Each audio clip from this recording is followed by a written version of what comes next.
So ek het laasweek afgesluit in hoofstuk 5 waar ek praat oor, ken jy regtig God as Vader? Ons almal het 'n perspektief van 'n pa. Elkeen van ons het ene. Van hulle was afwesig. Van hulle was goed gewees. Maar ken ons werklik God as Vader? Nie wat my pa was nie, hom as Vader. En die laaste gedeelte waar ek afgesluit het, gaan oor Jesus, wat dan, want hy maak 2 aantuigings daarso en wat hulle hom voor wil stenig. Eerstens, genees hy mense op die Sabbat, en tweedens, sê hy, ek is die seun van God, en hulle wil hom daaroor stenig. En op daai punte maak hy toe, gee hy 4 getuienisse van hoekom hy mag doen wat hy doen. Hoekom mag hy sê, hy is die seun van God? Want hulle het vir hom gesê, jy kan nie, jy mag dit nie doen nie. Nou, in die Bybelse tyd, op die opinie van, of op die getuienis van 2 mense, kon iemand gestenig geword het. Maar Jesus kom en hy gee 4 getuienisse, van hoekom hy mag doen, wat hy mag doen. Die eerste ene is, hy sê, Johannes die Doper kom, en getuig van my. Hy sê, daar is die lam, die ene wat die sonde van die wêreld gaan wegneem. Volg hom, moenie my volg nie. Eerste ene was Johannes die Doper. Toe sê hy, kyk na my vrug, kyk na wat ek doen, kyk na my werke. Dit getuig van dit wat ek vir julle sê, dat ek die seun van God is. Kyk na my wonderwerke, wat ek mee besig is. Hy sê verder, die Vader getuig van my. Met Jesus se doop kom die duif en sit op hom, wat die Heilige Gees verteenwoordig, en daar's 'n stem uit die hemel uit wat sê, hierdie is my geliefde seun, in wie ek welbehae het. God, die Vader, getuig van Jesus, die werk wat hy kom doen. En die laaste getuienis is die skrif. Hy sê vir hulle, die geskrifte getuig van my. In ons gemeente doen ons dit bietjie anderste. Ons sit nie altyd die skrif op die bord nie, ons wil hê julle moet julle Bybel saambring. Hoekom wil ons hê julle moet fisies in die woord saam volg? Want dit is iets wat jy altyd oral saam met jou kan vat. Nie op jou foon nie, want as jy jou oë uitvee, as jy op jou foon besig is, Bybel lees, dan kom maar WhatsApp deur, en as jy weer sien, is jy besig met werk, of die volgende golfgeleentheid wat jy gaan hê, en jy fokus nie meer op die woord nie. Ons het die voorreg om die woord so te kan hê. Ons moet dit gebruik, ons moet werk maak van dit. Hierdie begeerte om die Bybel te hê in ons hand vir julle in die gemeente, kom nie van my af nie. Hierdie is 'n gesprek wat ek en Gerard al gehad het toe die gemeente begin het, om te sê, hoe gaan ons maak dat die mense 'n liefde hê vir die woord van die Here? Dat hulle nie Sondag net kerk toe kom en ons lees dit, en dis goed, ons verstaan dit, maar ek sal eerder vir julle 'n Bybel in die hand wil gee. As jy nie 'n Bybel by die huis het nie, dat jy eerder eene saamvat, want dit is wat jou gaan dra deur die week. Dit is wat jou gaan dra as jy dalk nie eers meer in die gemeente is nie. Dit is wat jou gaan dra as daar niemand anderste is vir jou nie. Die woord van die Here sal jou dra. Die woord van die Here is ook ons finale gesag.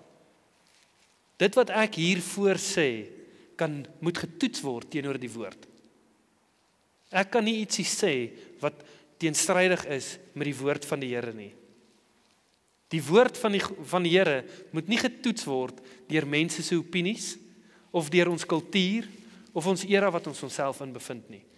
Daar's goed wat ons in ons lewens moet aflê, volgens die woord van die Here, om in lyn te kom met die woord van die Here. Ons moet die woord van God, die primêre en finale autoriteit in ons lewens maak. Ek weet nie wie is die oudste hierso nie. Ek sien, my menaar se ouma's, of sy ma's nou nie hier nie. Maar, kom ons sê 80, is hier iemand wat 80 is. Laurens, 80. Nee, hy is nog nie 80 nie. Ok, so kom ons sê 50. Die oudste ene hierso is 50, nee. Kom ons sê dit. So jy weet dalk van jou stories wat jou oupa of jou ouma vertel het. En kom ons sê dit so 150 jaar se gedeeltelike geskiedenis wat jy dalk het, of wat jy weet wat aangaan. Altyd gehoor dinge het nie soveel gekos toe ek klein was nie. Ek kon met R1 kon ek dit en dit gedoen het. Ons almal het al die stories gehoor. So kom ons sê jy het 150 jaar se kennis wat jy bietjie van weet. Die Bybel is 2000 jaar terug, meer as 2000 jaar terug al begin skryf. Die laaste gedeeltes van die Bybel is so 200 jaar na Christus vasgevang. Nee, nie eers nie, ekskuus, 50 jaar na Christus is dit vasgevang. So die woord staan al baie lank. Maar wat gebeur is, ek en jy het net 'n korttermyn sig van wat aangaan in geskiedenis. Wat vir my en jou normaal is, was nie 200 jaar terug normaal gewees nie. Wat ek en jy nou beskou as goed en reg, was nie noodwendig 200 jaar goed en reg nie. As jy nou na 'n kind toe gaan en vra, hoe lank bestaan 'n selfoon al? Gaan hulle vir jou sê, al vir altyd. Nog altyd daar gewees. Dis hulle raamwerk. Ons weet dit is nie altyd daar gewees nie. Voor dit was daar landlyne gewees, maar voor dit was daar niks. Daar was postduif of koets. Iewerste, en voor dit was daar nog minder. Ek onthou, ons het 'n landlyn gehad op die plot, en my pa kyk eendag daai rekening so en hy sê, hierdie rekening is rof, wat gaan hier aan? Hoekom is dit so duur? Ek sê nee, is my sissies wat met hulle boyfriends praat op die foon. Hy sê nee, dit kan nie so werk nie. Hy sê as ek nie hier is nie, dan gaan ek jou nou wys waar gaan jy die foon afsit dat hulle nie meer met hulle boyfriends kan praat nie. So hulle het 10 minute, hulle mag 10 minute praat en dan moet jy die foon afsit. En ja, ek het nie 10 minute gewag nie. Ek het die eerste geleentheid wat ek gekry het wat hulle op die foon klim. Ek klop so en die ding is, dis nie lekker as jy dit alleen doen nie. As jy 'n maatjie saam met jou het wat die nonsens aanjaag, is dit baie lekkerder. Jy kan saam lag, maar nou is ek alleen en ek het net 3 sissies. So nou klop ek maar aan die ruit by my sussie wat op die foon is en sy kyk my so kwaad aan want hoekom pla ek haar? En toe sy weer hoor, toe is daar niks op die lyn nie. En sy kyk uit en sy sien ek het die kabel losgemaak.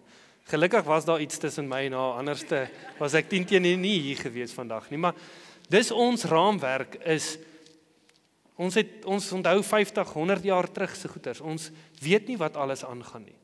Maar as ons lewe gaan bou op die woord van die Here, is dit die beste manier wat ek en jy ons lewens kan bou. Daar is een konstante in ons lewe, dit is God en sy woord. Alles anderste gaan verander. Alles anderste gaan tot niet kom. Die wêreld gaan nie lyk soos wat hy lyk nou nie. Hy verander. Ek en jy moet onsself vasmaak aan die woord van die Here. Wat vir my interessant is wat het die vyand vir Adam en Eva gesê toe hy hulle verlei het? Het God regtig dit gesê? Hy bring net 'n bietjie twyfel. En as ons nie tyd in die woord gaan spandeer nie, dan gaan mense vir ons sê, maar is dit regtig so? En as ons oë uitvee, dan weet ons nie meer wat aangaan en wat reg is nie. Ek en jy moet nie twyfel in die woord van die Here nie. Ons moet ons lewens bou op die woord van die Here. So, vandag gaan ons aangaan in hoofstuk 6 vanaf vers 1 tot 15 en ek gaan hom vir ons lees en dan gaan ons hom oopbreek. Johannes 6 vers 1 tot 5. Daarna het Jesus na die oorkant van die see van Galilea, dit is van Tiberias, gegaan en 'n groot menigte het hom gevolg, omdat hulle sy tekens gesien het wat hy aan die siekes doen. En Jesus het op die berg geklim en daar met sy disippels gaan sit. En die Pasga, die fees van die Jode, was naby. Toe Jesus dan sy oë opslaan en sien dat 'n groot menigte na hom kom, sê hy vir Filippus, "Waarvandaan sal ons brood koop sodat hierdie mense kan eet?" Maar hy het dit gesê om hom te proef, om hom die proef te stel, want hy het self geweet wat hy wou doen. Filippus antwoord hom, "Brood vir 200 pennings sal nie genoeg wees vir hulle nie, sodat elkeen van hulle 'n stukkie kan kry nie." Een van sy disippels, Andreas Simon Petrus se broer sê vir hom, "Hier is 'n seentjie wat 5 garsbrode en 2 visse het, maar wat is dit vir so baie mense?" En Jesus sê, "Laat die mense gaan sit." en daar was baie gras op die plek. Die manne het toe gaan sit, omtrent 5000 in getal. En Jesus het die brode geneem, en nadat hy gedank het, deel hy dit uit aan die disippels en die disippels aan die wat daar sit, so ook van die visse, soveel as hulle wou hê. En nadat hulle versadig was, sê hy vir sy disippels, maak die brokstukke bymekaar wat oorgeskiet het, sodat niks verlore gaan nie. Hulle maak toe bymekaar en het 12 mandjies gevul met brokstukke van die 5 garsbrode wat oorgeskiet het by die wat geëet het. Toe die mense dan die teken sien wat Jesus gedoen het, sê hulle, hy is waarlik die profeet wat in die wêreld sou kom. En toe Jesus merk dat hulle wou kom en hom met geweld neem om hom koning te maak, het hy weer weggegaan na die berg, hy alleen. So, ons almal ken die storie en die verhaal van die 5 broodjies en die 2 visse.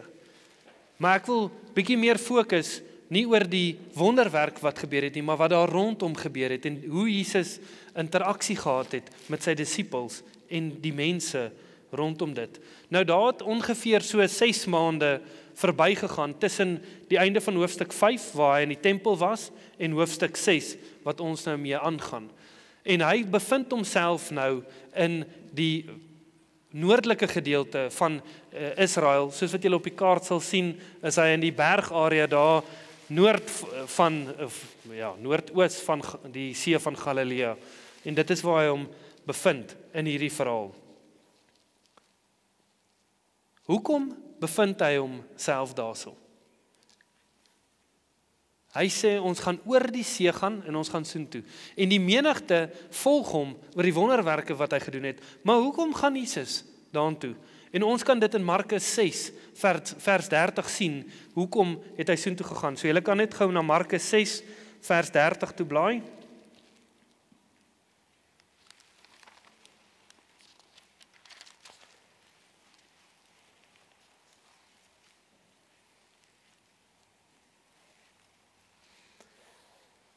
So wat hier gebeur het, is hierdie is die eerste keer wat die disippels uitgegaan het om sendingswerk te doen, as ek dit so kan sê. Jesus het hulle uitgestuur om die woord te gaan verkondig, om te sê, draai weg van die lewe wat julle lei. En hy stuur hulle 2 uit. En hoor wat sê hulle hierso in vers 30. En die apostels het by Jesus saamgekom en hom alles vertel wat hulle gedoen het, sowel as wat hulle geleer het. En hy sê vir hulle, kom julle self in die eensaamheid na 'n verlate plek en rus 'n bietjie, want daar was baie wat kom en gaan en hulle het self geen geskikte tyd gehad om te eet nie. Ekskuus.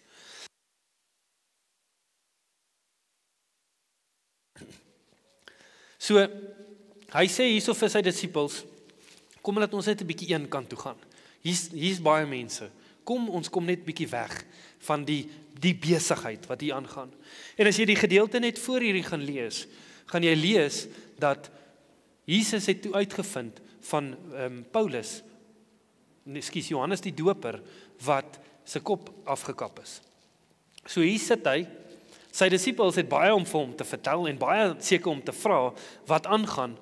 En hy sê kom ons gaan een kant toe. En hy wil 10-1 ook gerou het oor wat gebeur het met Johannes.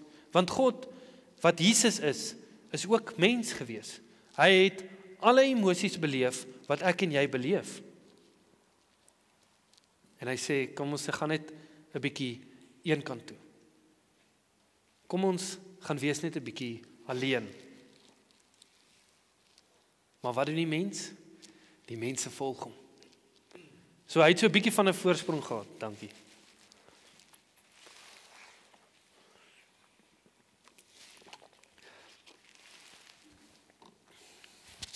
Ekskuus. So hy het so 'n bietjie van 'n voorsprong gehad. Hy het gelukkig met 'n skytjie oor die see gegaan. Die mense moes omloop. En hy het so 'n bietjie tyd gehad om 10-1 die vrae te kon beantwoord wat die disippels gehad het rondom alles wat nou met hulle gebeur het en alles wat hulle gedoen het en die werk wat hulle gedoen het. Hulle het demone uitgedryf en al hierdie dinge vra hulle oor. Maar wat gebeur met Jesus? Hy het nog steeds nie tyd gehad vir homself om tyd uit te koop vir dit wat nou gebeur het nie, die nuus wat hy gekry het nie. Die wêreld sê vir my en jou, dat ons op onsself moet fokus. Jou geluk is die belangrikste ding in die wêreld. Doen wat jy dink goed is. Maar wat ek in Jesus se lewe sien, is dat hy eerder fokus op mense. Hy kyk eerder om 'n dienaar te wees, as wat dit net gaan oor homself. Alles het nie oor Jesus gegaan nie. Hy was bereid om alles te gee. Maar vir my en jou gaan dit alles oor ons. Wat kan ek kry? Los my net alleen, dat ek kort net 'n bietjie tyd vir myself. En ek dink vir myself, hoe sal my lewe lyk as ek werklik eerstens net dien en nie aan myself net heeltyd dink nie. Nie aan my uitdagings dink nie. Hoe sal my huwelik lyk as ek primêrliks dink aan om my vrou te dien, om my vrou te eer, my vrou te help in dit wat sy nodig het? Hoe lyk 'n huwelik van 'n man sy vrou eerste sit en 'n vrou wat haar man eerste sit? Om te sê, ons wil die Here eer en ons wil mekaar dien. Ons wil mekaar help in hierdie. Hoe sal jou kinders se lewe lyk as jy hulle 'n prioriteit maak? 20 jaar terug was daar nie selfone gewees nie. Jou foon was aan 'n kabel vas en as jy by die deur uit is, dan het hy daar gebly. Maar nou, hierdie ding is heeltyd, oralste waar ons gaan. So wat gebeur? Jou kind soek tyd met jou? Skus, ek kan nie nou nie, ek is gou hier besig. As jou oë uitvee, is jou kinders groot en hulle sê, skus, ek het nie nou tyd vir jou nie, ek is gou hier besig. Ons moet versigtig wees met wat ons onsself mee besig hou. En ons moet ons denkewyse verander om te sê, hoe kan ek dien? En hoe kan ek help? Want sodra jy dit begin doen, dan gaan jy iets beleef in jou, wat jy nooit voorheen beleef het nie. Sodra jy jou lewe neerlê, en dit gaan nie meer alles oor jou nie, dan bring die Here vir jou nuwe krag binne in jou, as jou fokus begin skuif oor wat jy dink belangrik is, teenoor wat werklik belangrik is. Ons moet Jesus se voorbeeld volg, van wat vir my en jou belangrik is, nie die wêreld se voorbeeld nie. Ons moet kies om te dien, en nie gedien te word nie. Hierso in vers 5, vra Jesus vir Philip, hy sê vir hom, waar gaan ons genoeg brood kry, om hierdie mense te voorsien? Interessant, Moses het dieselfde vraag gevra, toe hy die Israeliete uit Egipte uitgevat het. Julle kan so lank na Numeri 11 toe blaai so lank na Numeri 11 toe. Nou, hierdie gedeelte is waar Moses die Israeliete uit Egipte uitgelei het, maar dinge gaan nou nie alles soos wat hulle wil hê nie. En hulle begin bietjie kla oor hulle omstandighede. Nou ek wil vir ons lees in vers 4 en 5, net om ons konteks te gee, en dan gaan ons verder in die gedeelte ingaan. In vers 4 sê hy, en die menigte bevolking wat onder hulle was, is met lus bevang. Toe het die kinders van Israel ook weer geween en gesê, wie sal vir ons vleis gee om te eet? Ons dink aan die visse wat ons in Egipte verniet kon eet, en die komkommers, en die wartlemoene, en die prei, en die eie, en die knoffel. Die Here het hulle nou net uit slawerny uitgered. Hulle sê, nee, ons kon verniet visies eet daar so in Egipte. Alles was so lekker daar. Wartlemoen, die lewe was lekker in Egipte gewees. Hierdie manna, dis nie so, dis nou genoeg manna geëet. Hulle eet 'n wonderwerk, elke dag. Beleef hulle 'n wonderwerk. Nee, ons wil terug aan Egipte toe. Soek 'n bietjie knoffel. Is nie genoeg knoffel in hierdie manna nie. En die Here raak 'n bietjie negatief met hulle. Hy raak bietjie kwaad vir hulle. En ons lees hier in vers 13 wat Moses sê, hy sê, waarvandaan moet ek vleis kry om aan al hierdie volk te gee? Want hulle ween by my en sê, gee vir ons vleis dat ons kan eet. Moses vra, waar gaan ons genoeg vleis kry vir al hierdie mense? In vers 18 gaan ons nou lees wat Moses vir God sê en wat God op antwoord. Vers 18 staan daar, en aan die volk moet jy sê, heilig julle teen môre, dan sal julle vleis eet, want julle het voor die ore van die Here geween en gesê, wie sal vir ons vleis gee om te eet? Want dit was vir ons goed in Egipte, daarom sal die Here vir julle vleis gee, en julle sal eet.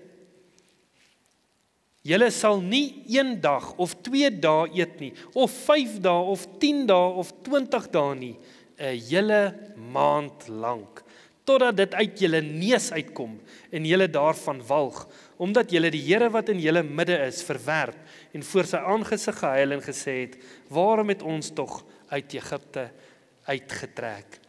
Hy sê, ek gaan vir julle so baie gee, dit gaan by julle neus uitkom. Julle gaan eet, dat julle weet. Vir 'n maand lank voorsien die Here vir hulle kwartels, dat hulle verstaan. Ek dink hulle het genoeg vleis geëet daarna. Maar hy vra daai vraag, en ek dink ons bevind onsself baie keer soos die Israeliete op 'n plek waar die Here wonderwerke doen in ons lewens, elke dag. Maar ons kla want dit lyk nie soos wat ons wil hê dit moet lyk nie. Dit gebeur nie soos wat ek en jy wil hê dit moet gebeur nie. Moses vra, hoe is dit moontlik dat ek moet ons diere slag, wat moet ek doen om hierdie te laat gebeur? En Moses wil iets doen, maar die Here sê, ek sal dit doen. En ek sien hierso verder in vers 23, maar die Here sê vir Moses, sou die hand van die Here te kort wees, nou sal jy sien of my woord vir jou uitkom of nie. God sê vir hom, ek sal voorsien. En ek wil vir jou vandag sê, die Here is 'n waarmaker van sy woord. Die Here se woord is nie om mee gemors te word nie. Ek en jy kan rus in die feit dat hy sy woord sal laat waar word in ons lewens. Die Here sal doen wat hy sê hy sal doen. Reg en teenoor ons verkeerd. In die sin van, as die Here sê, moenie dit doen nie, want dit gaan iets veroorsaak, moet dit nie doen nie. Hy's 'n waarmaker van sy woord. As hy sê, ek sal jou seën in dit, gaan hy jou seën in dit, want hy's 'n waarmaker van sy woord. Ek en jy moet net in lyn wees met sy wil en sy weë vir ons lewens. Maar hoekom vra Jesus vir Philip spesifiek dit? So Philip kom van daai area en hy wys vir die ander disippels dit wat nou moet gebeur met hierdie mense. So dit is nie net 5000, dis 5000 mans gewees. Hulle reken is amper 15000 mense gewees wat gevoer moes word.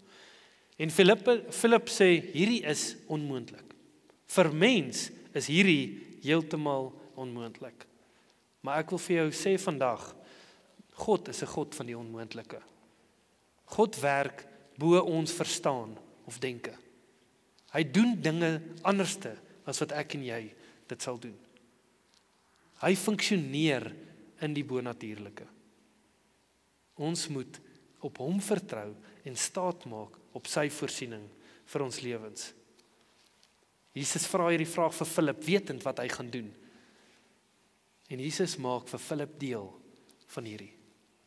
Hy nooi hom uit. Jesus wil jou deel maak van sy plan ook. Hy nooi jou uit en sê, hoe gaan ons hierdie doen? Hierdie is die plan wat ek het. Hoe gaan dit werk? Die Here wil jou deel maak van wat hy mee besig is. Die Here wil hierdie saam met ons doen. Hy kan dit sonder ons doen, maar hy wil nie. Hy wil ons gebruik om sy hande en voete te wees. Ek en jy moet net in lyn kom met die plan wat hy het. Philip sê, al kon ons brood ten waarde van 200 denarii koop, is dit nie genoeg nie. Almal sou 'n klein bietjie kon kry. Nou 200 was 8 maande sê hulle se salaris gewees vir meeste mense en daai sou nie genoeg gewees het vir al daai mense nie. Hier voorsien God nie net vir hulle 'n bietjie brood nie, want hulle sou dalk 'n bietjie brood kon gekoop het vir die mense.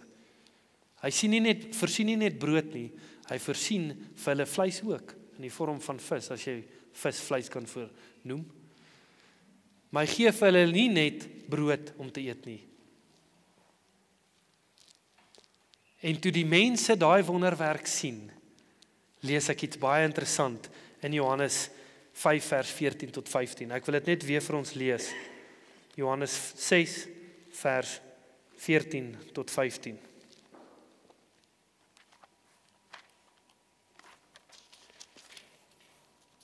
Hy sê, toe die mense dan die teken sien wat Jesus gedoen het, sê hulle, hy is waarlik die profeet wat in die wêreld sou kom.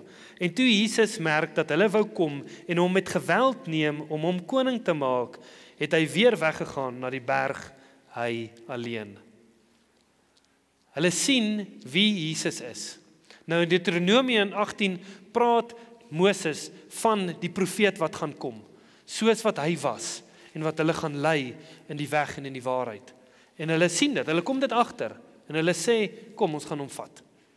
Ons gaan hom koning maak, ons gaan hom met geweld vat. Ons het 'n plan vir hom. Is dit nie baie keer wat ons doen met die Here nie? Ons het 'n plan. Hy kan my help in hierdie situasie. Ek kort hulp hierso. Ek het 'n plan. Ek gaan die Here vat. Help my hierso, kom. Ek kan nie, jy kan. Help hierso. Is dit nie baie keer wat ons doen met die Here nie? Ons haal hom van die rak af wanneer hy nodig is. Maar die res van die tyd, nee, ek het hierdie.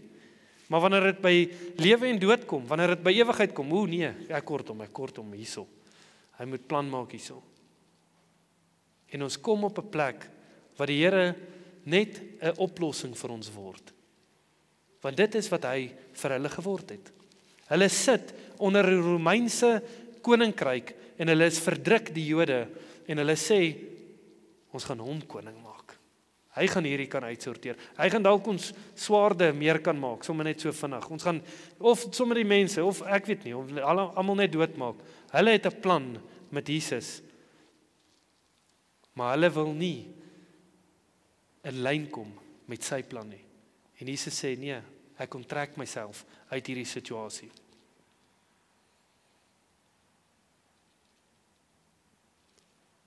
Ek besef dat wanneer ons die Here wil gebruik as 'n plan vir ons doel en ons wil, dan onttrek hy baie keer uit daai situasie uit en sê ek is nie betrokke hierso nie. Ek wil nie jou plan volg nie. Ek wil nie doen wat jy wil doen nie. Ek, wat Jesus is die koning van die heelal. Volg jy eerder my plan vir jou lewe? Moenie my in jou plan indruk, en dan vra jy my, hoekom werk dit nie uit nie? Ons moet sy plan volg, nie my en jou plan nie. Wil die Here ons help in 'n tyd van nood? Verseker. Maar dit lyk nie altyd soos wat ek en jy wil hê dit moet lyk nie. Dis op sy terme wat hy ons wil help.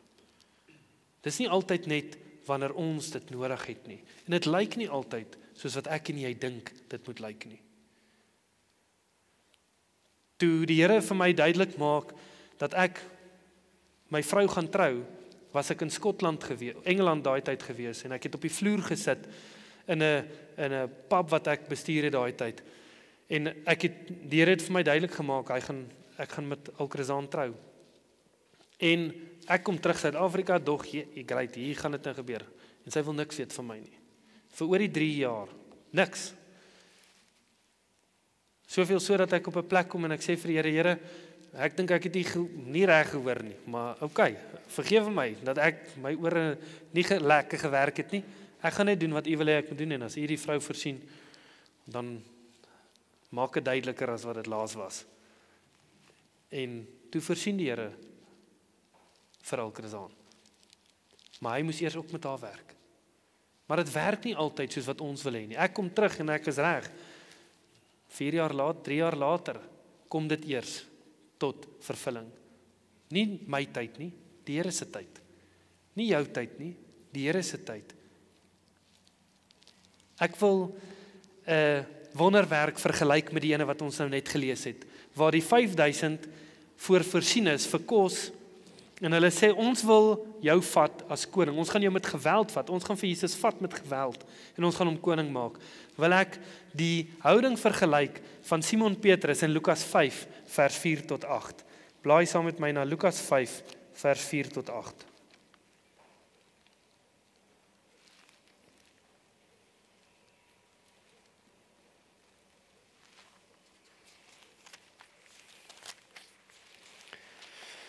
Lukas 5 vers 4, en toe hy ophou met spreek, sê hy vir Simon, vaar uit na die diep water en laat julle net 'n sak om te vang. En Simon antwoord en sê vir hom, meester, ons het die hele nag deur hard gewerk en niks gevang nie, maar op u woord sal ek die net laat sak. En toe hulle dit gedoen het, het hulle 'n groot menigte visse ingesluit en hulle net wou skeer. Daarop wink hulle vir hul maats in die ander skuit om hulle te kom help. En hulle het gekom en albei die skuite volgemaak, sodat hulle amper gesink het. En toe Simon Petrus dit sien, val hy neer aan die knieë van Jesus en sê, gaan weg van my af, Here, want ek is 'n sondige man.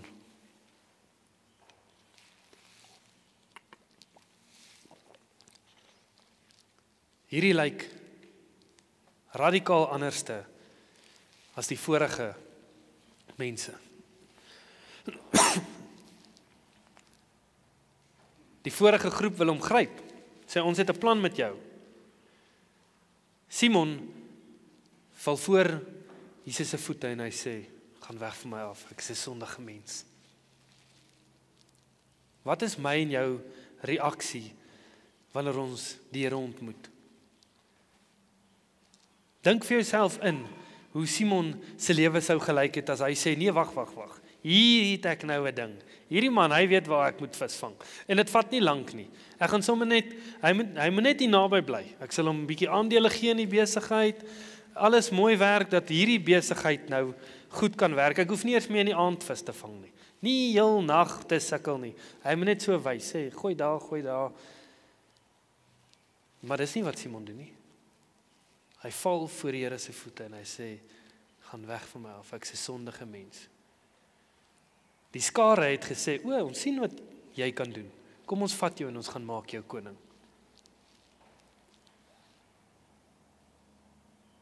Jesus, toe Simon dit gedoen het, hy val voor die Here, sê Jesus vir hom, kom ek gaan wys jou wat jy gaan doen.